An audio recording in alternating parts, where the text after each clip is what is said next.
శ్రీకాకుళం జిల్లాకు చంద్రబాబు ఏదో చేస్తారన్న ఆశతో ప్రజలు ఎదురు చూశారని అన్నారు మాజీ మంత్రి సీదిరి అప్పలరాజు. శ్రీకాకుళంకు చంద్రబాబు తెచ్చిన అతిపెద్ద ప్రాజెక్ట్ చెత్త సంపద కేంద్రం అని ఎద్దేవా చేశారు. పిల్లలను కనాలని పేద ప్రజలకు సలహా ఇస్తున్న చంద్రబాబు ఆ సలహా లోకేష్ కు ఎందుకు ఇవ్వరని ప్రశ్నించారు.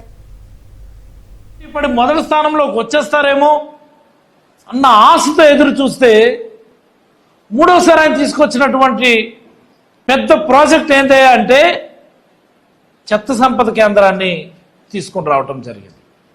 These are the 3 programmes. ఈ 2 ఏళ్ల కాలంలో చంద్రబాబు నాయుడు గారు ఈ జిల్లాకు 3 సార్లు వచ్చి మొదటిసారి టీ పెట్టడం నేర్పించి, రెండోసారి హార్బర్ పనులు ఆపించి, మూడోసారి చెత్త సంపద కేంద్రాన్ని తీసుకొచ్చినటువంటి ఘనత చంద్రబాబు నాయుడు గారు. ఇది వాస్తవం. ఇది ఎవడు అవునన్నా కాదన్నా రేపు పొద్దున ఎవరో ఒకరు మీడియా ముందుకు వచ్చి పిచ్చివాగుడు వాగినా దిస్ ఇస్ ద ఫ్యాక్ట్.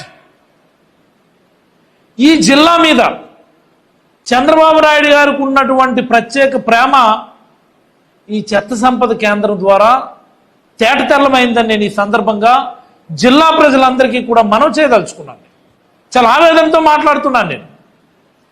పైపెచ్చు చంద్రబాబు గారు జిల్లా ప్రజలకి ఒక 2 సలహాలు ఇచ్చారు. ఈరోజు ఈ చెత్త సంపద కేంద్రం ఇనాగరేషన్ సందర్భంగా జిల్లా ప్రజలు సంపదను ఎలా సృష్టించుకోవాలి అనే దానికి ఒక 2 సలహాలు ఇచ్చారు.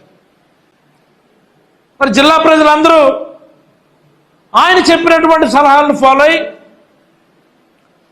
సంపద సృష్టించుకోవాల్సిందిగా నేనైతే విజ్ఞప్తి చేయదలుచుకున్నాను. మొదటిది, పిల్లలను కనండి. పిల్లలు భారం కాదట. 3 4 కనడం భారం కాదట. 3వ బిడ్డల కంటే 30,000, 4వ బిడ్డల కంటే 40,000 చొప్పునిచ్చి పిల్లలు భారం కాదు, పిల్లలే మీకు ఇచ్చేటటువంటి సంపద మేము అని చంద్రబాబు గారు సెలవిచ్చారు. ఈరోజు ఏమవుతుంది అసలు నాకు అర్థమవుదు. ఏమవుతుంది ఏంటి ఆలోచనలు ఏంటి నాకు అర్థం కాదు. మీ అబ్బాయికి ఇవ్వండి ఆ సలహా, మీ అబ్బాయికి ఇవ్వండి. పేదలకు ఎందుకు అలాంటి సలహాలు ఇస్తున్నారని నేను అడుగుతున్నాను.